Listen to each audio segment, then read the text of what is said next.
ইসমাইল নবী ডাক দিয়া কয়, ও বাবা, তুমি মুসলিম জাহানের জাতির পিতা, তুমি আমাকে দুনিয়ায় নিয়ে এসেছো রে বাবা।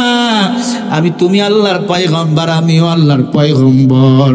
আব্বা গো, এই ত্যাগ ইসলামের জন্য, আর কোনো কিছুর জন্য নয়। বড় হৃদয় বিদারক ঘটনা। ইসমাইলকে যখন এই কথা বলেছে, ইসমাইল বলে, আব্বু সত্যি আপনি আমাকে জবাই করবেন? আব্বু বলে, হ্যাঁ। বলে, আব্বু গো, আমাকে জবাই করতে আল্লাহ যদি বলেই থাকে, দেরি করেন কেন, ঘাবড়ান কেন?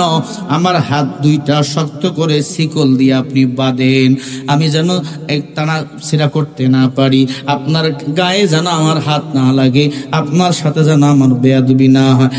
আব্বু, আমার পা দুইটা শক্ত করে শিকল বা রশি দিয়ে বাঁধেন, আমার যখন গলায় ছুরি চলে যাবে, আমার রক্ত যখন দর দর করে বাহির হবে, আব্বু আমার পা যেন আপনার সাথে বেয়াদবি না করে। আব্বু, আপনার চোখের মধ্যে কালো কাপড় দিয়া বাঁধেন, আমার চোখের সাথে আপনার চোখ যখন জবাই করার সময় পড়ে যাবে, আব্বু গো, আপনি যেন আমার চোখের মায়ায় পড়ে না যান। ইব্রাহিম নবী আলহামদুলিল্লাহ বলে সন্তানকে বুকে জড়িয়ে নিল, ডাক দিয়া কয়, আমি তো মনে করেছিলাম তুই বুঝি রাজি হবি না রে সন্তান। ইসমাইল নবী ডাক দিয়া কয়, ও বাবা, তুমি মুসলিম জাহানের জাতির পিতা, তুমি আমাকে দুনিয়ায় নিয়ে এসেছো রে বাবা। তুমি আল্লাহর পয়গম্বর, আমিও আল্লাহর পয়গম্বর। আব্বা গো, এই ত্যাগ ইসলামের জন্য, আর কোনো কিছুর জন্য নয়। দুনিয়াল ইসলাম দিনা মওকাহু, আরজে কুফর নাম ঈশা ইনদাহু। এই দিক দিয়ে আবার ইবলিস শয়তান হাজরার কাছে গেছে। কি কয়? হাজরা কয়, জি কে তুই? আমি শয়তান। কেন আইছো? কয়, ওয়াজ করবো। ওয়াজ? শয়তান ওয়াজ করবে কি? কয়, তুই জানিস তোর সন্তান ইসমাইল রে ইব্রাহিম জবাই করার জন্য গেছে। কেন? কয়, ইব্রাহিমের আল্লাহ জবাই করতে বলছে। হাজরাকে আমি বিশ্বাস করি না, আমার ইসমাইলকে 8 বছর পরে বুকে তুলে নিছে বাবা, খুব ভালোবাসে। কয় না, কুরবানি করতে নিয়ে গেছে। হাজরা বুঝে ফেলছে, তোর আল্লাহ মানে ইব্রাহিমের আল্লাহ আমাদের আল্লাহ, তোমার আল্লাহ না। বুঝে গেছে তুই শয়তান। এবার হাজারা কি উত্তর দিছে দেখেন, ইমানদারের মহিলার কি জবাব। ডাক দিয়ে বলছে, সত্যিই যদি আমার ইসমাইল কুরবানি করতে নিয়ে যায়, এটা আমার আল্লাহর অর্ডারেই নিয়ে গেছে, আর আমার আল্লাহরে খুশি করার জন্য ইসমাইলকে যদি কুরবানি দিতেই হয়, ওখানে নিয়ে যাওয়ার দরকার কি? এখানে বললে এখানেই কুরবানি আমি মা নিজেই দিয়ে দিতাম। ইয়া আইয়ুহাল্লাযীনা আমানু কু আনফুসাকুম ওয়া আহলিকুম নার। আল্লাহ কয়, মুমিনের দল, তুমি নিজে জাহান্নামের আগুন থেকে বাঁচাও, তোমার আহল পরিবারকে বাঁচাও। ও সন্তানের মা বাবা, সন্তানকে জাহান্নামের আগুন থেকে বাঁচাও। ইলমে দ্বীনের শিক্ষা দাও, কোরআনের শিক্ষা দাও, হাদিসের শিক্ষা দাও। সন্তান গুনাহ করবে না, 5 ওয়াক্ত নামাজ পড়বে। সন্তান মা বাবার কথা মতো চলবে। পহেলা বৈশাখ পালন করবে না, হিন্দি সিন্দি গানে তারা নাচানাচি করবে না। পহেলা বৈশাখ পালন করতে গিয়ে নাইট ক্লাবে নারী পুরুষ এক জায়গায় রাত কাটাবে না। আজকে পহেলা বৈশাখের নামে আমাদের দেশে বাঁদরামি হয় কি হয় না? ঢোল তবল আর গান বাজাও না, মাথায় লয় গুনার বোঝা। দিন ইসলামের পথে তোমরা চলিও সদা, দিন ইসলামের পথে তোমরা চলিও সদা। মুসলমানের মুখে শুনি রাধা এবং কৃষ্ণের গান, তরুণ যুবকের মুখে ও পিয়া কাশানির গান, ও পিয়া পাশানির গান। গাইতে গেলে নাচানাচি আছে না, গাইতে গেলে নাচানাচি কমর হবে না সোজা, তিন ইসলামের পথে তোরা চলিবে সদা, তিন ইসলামের পথে তোমরা চলিবে সদা। ঢোল তবলার গান বাজাও না, মাথায় লই গুনার বোঝা, তিন ইসলামের পথে তোমরা চলিবে সদা। গান বাদ্য বলেন মুসলমানের জন্য শোনা হালাল না হারাম? জোরে বলেন না কেন? আগামীকাল পয়লা বৈশাখ শুরু হবে সকাল থেকে, অনেক এলাকায় কনসার্ট হবে, গান হবে। আল্লাহ কায় আয় মানুষ শোন, অমিনান নাসি মাইয়াশতারি লাহুয়াল হাদিস, গান বাজনা মুসলমানের জন্য এটা শোনা হালাল না হারাম? জোরে বলেন না কেন? পান্থা ইলিশ এটা বেধর্মী হিন্দুদের কালচার, বৈশাখ পালন করবে ওই বেধর্মীর দল, মুসলমান এটা পালন করবে কেন? রমনার বটমূলে যাইয়া আমার বোনেরা আমার মায়েরা পান্তা বিক্রি করে, এমন গানের টান অনেক মাইয়ারা নিজের সতীত্ব চরিত্র নষ্ট করে দেয়। এসো হে বৈশাখ আমার অন্তরে আছে না নাই? বান্দা মারা গেছে, আল্লাহ তারে মাফ করে দেয়। জোরে কর নাউজুবিল্লাহ। এ ভাই, বৈশাখ আমাদের শান্তি দিতে পারে না, শান্তি দিবে ইসলাম, শান্তি দিবে কোরআন। যালিকাল কিতাবু লা রাইবা ফি, যালিকাল কিতাব হায় হাযাল কিতাব ইসমে হাযা ইশারা। আল্লাহ বলে এ কোরআনে কোনো সন্দেহ নাই, হুদাল লিল মুত্তাকিন, এ কোরআন যারা মানবে তারা হবে মুত্তাকিন। বলেন না সুবহানাল্লাহ। বিরক্ত হচ্ছেন? দোয়া করে দেব? আরো আরো শুনবেন? কি করি চেয়ারম্যান সাহেব? চেয়ারম্যান সাহেব আপনাকে দলের লোক, তার মানে আপনাদের পক্ষে ভোট দিয়ে দিস। নারাই তাকবীর, নারাই তাকবীর। প্রিয় মুসলমান ভাইয়েরা, কারণ এই রাত আর পাবো কিনা জানি না। পয়গম্বর ইব্রাহিম আলাইহিস সালাতু ওয়াস সালাম মিনা ময়দানে, খেয়াল করেন, ইসমাইলের গলায় ছুরি লাগাইছেন, ছুরি লাগাইয়া দোয়া পড়তেছেন। ছুরি চলায় কিন্তু ছুরি কাটে না। সুরে কন্যা সুবহানাল্লাহ। কি রে, ছুরি কাটে না কেন? ইব্রাহিম নবী মনে করছে ইসমাইল বুঝে সইরা গেছে, ছুরি ধারও আছে, আবার ছুরি লাগাইছে, আবার ফোঁস মারতেছে, ছুরি কাটে না। আল্লাহু আকবার বলেন। তৃতীয়বার আবার ছুরি লাগাইছে, বলতেছে বাবা তুমি লড়িও না, আমি আল্লাহর হুকুমে তোমারে কুরবানি করতেছি। তৃতীয়বার দেখে জবাই হয়ে গেছে। কি জবাই? জিবরিল আইয়া ইসমাইলকে হাত ধরে টান দিয়ে একটা পাথরের উপরে বসায় রাখছে, জান্নাত থেকে একটা দুম্মা এনে জিবরিল আলাইহিস সালাতু ওয়াস সালাম ইব্রাহিম নবীর ছুরির নিচে ঢুকিয়ে দিয়েছে। আল্লাহু আকবার বলেন। চোখের পানি ছেড়ে কাঁদতেছেন ইব্রাহিম নবী, আমার সন্তান কুরবানি হয়ে গেল। একটু পরে ইসমাইল বলে আব্বু আমি কুরবানি হই নাই, আমার আল্লাহ আমাকে বাঁচিয়ে রাখছেন। কেমনে? তাকে দেখে বাম পাশে জিবরিল বসা, তাকবীর বলতেছে আল্লাহু আকবার, আল্লাহু আকবার, লা ইলাহা ইল্লাল্লাহু, আল্লাহু আকবার, আল্লাহু আকবার, ওয়ালিল্লাহিল হামদ। কে মহান, কে মহান, কে মহান বলো, কে মহান, কে মহান, কে মহান, কে মহান বলো, কে মহান। পৃথিবীর কলতানে পাখিদের গুঞ্জরণে, পৃথিবীর কলতানে পাখিদের গুঞ্জরণে, মৌমাছি মধু টানে সাহনে। কে মহান, কে মহান, কে মহান বলো, কে মহান, কে মহান, কে মহান, কে মহান বলো, কে মহান। আল্লাহ মহান, আল্লাহ মহান, আল্লাহ মহান, আল্লাহ মহান। কে মহান? একটু বলেন না আমার সাথে, আল্লাহ মহান, আল্লাহ মহান, আল্লাহ মহান, আল্লাহ মহান, আল্লাহ মহান, আল্লাহ মহান, আল্লাহ মহান। বলেন না মারহাবা। জিবরিল পড়তেছে আল্লাহু আকবার, আল্লাহু আকবার। কে বড়?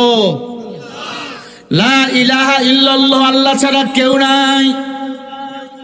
লা ইলাহা ইল্লাল্লাহু আল্লাহু আকবার, আল্লাহু আকবার ওয়ালিল্লাহিল হামদ। বেশি বেশি প্রশংসা করো আল্লাহর। ও পয়গম্বর, আমার আল্লাহ তোমার তাকওয়া চেয়েছেন, লা ইয়ানালুল্লাহু লুহুমুহা ওয়ালা দিমাউহা ওয়ালাকিন ইয়ানালুহুত তাকওয়া মিনকুম। আল্লাহ গোশত চায় না, রক্ত চায় না, আল্লাহ চায় তাকওয়া। রঙ্গে তাকওয়া রঙ্গে সূরত দিল মাদান, জান্নাতুল মাওয়া বিহাদুরা মাকাম জুজবা হক চিজ এ বাখাজ ইমতিহা, জুজবা হক চিজি বাফায়াজ ইমতিহা। বিবি হাজারাকে বাসায় নিয়ে আসলেন, সন্তান মা বলে কোলে তুলে নিলেন।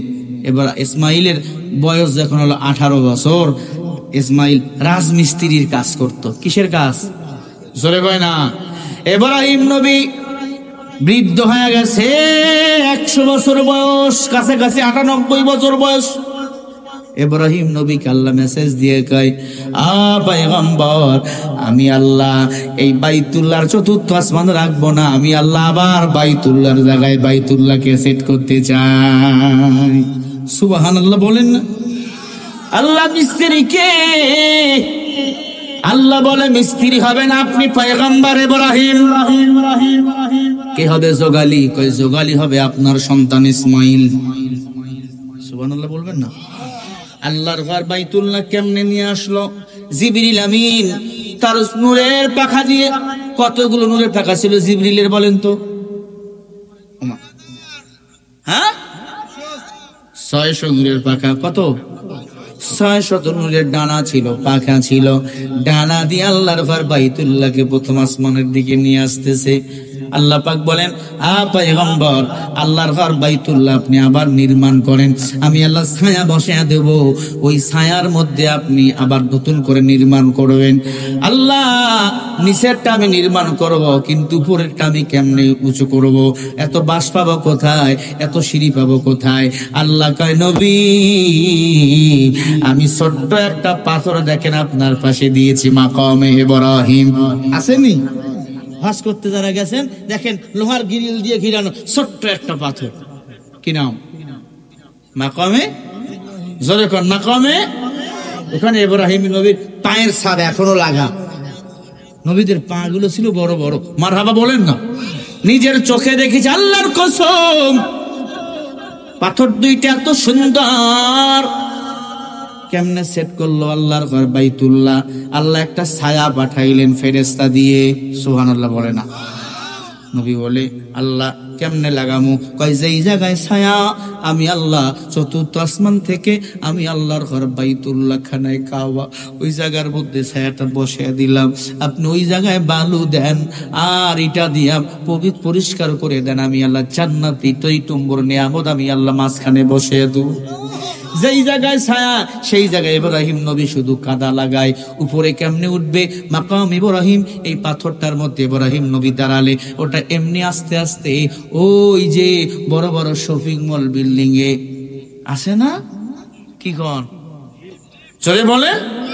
কোন বিজ্ঞানীর 14 গোষ্ঠীর ক্ষমতা নাই লিপ তৈরি করতে পারে।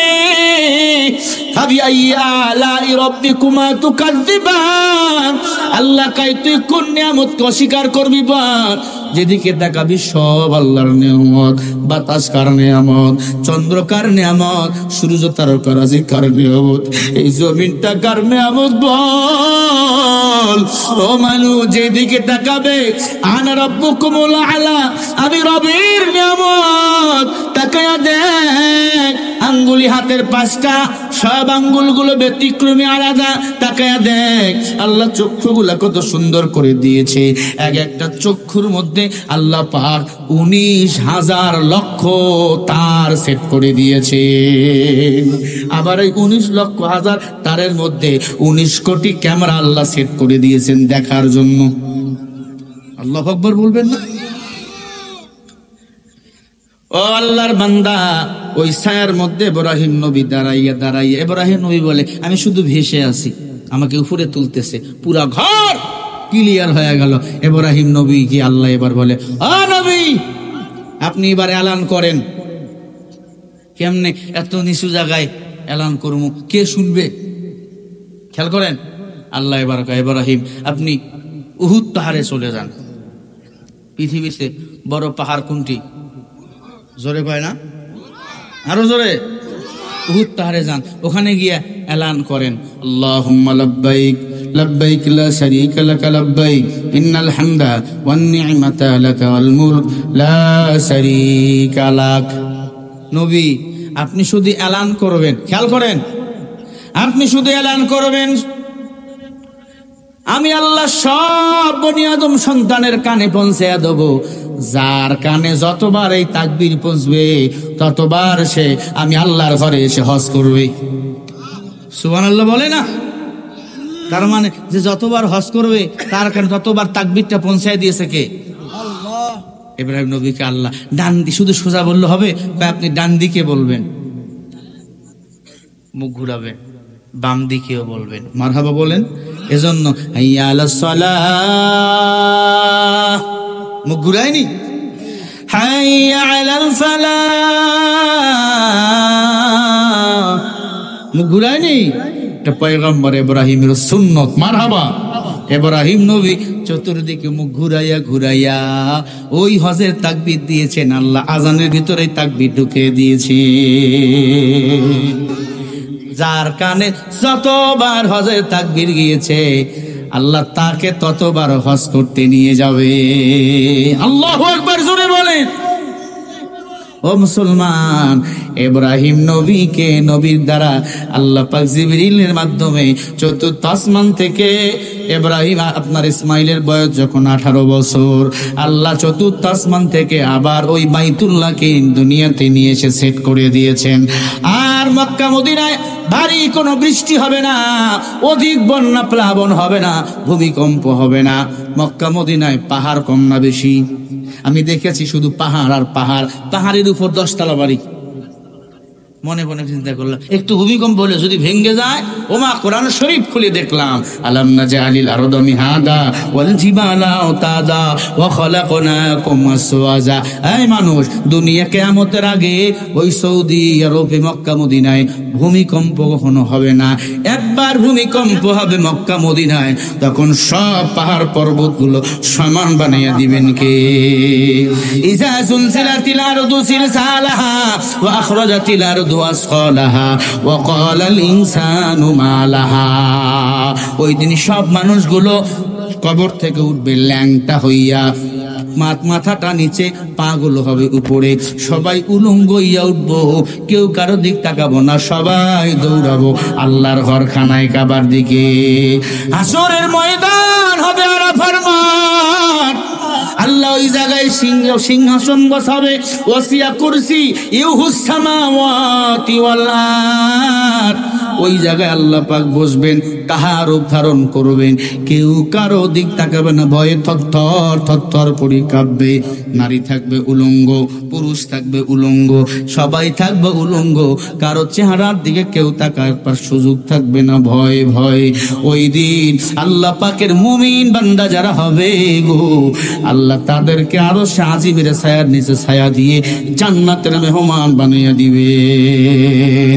ইয়া আইয়ুহাল্লাযীনা আমানুত্তাকুল্লাহ ওয়া কুনু মা'আস সাদিকিন। আল্লাহ বলে আমাকে ভয় কর।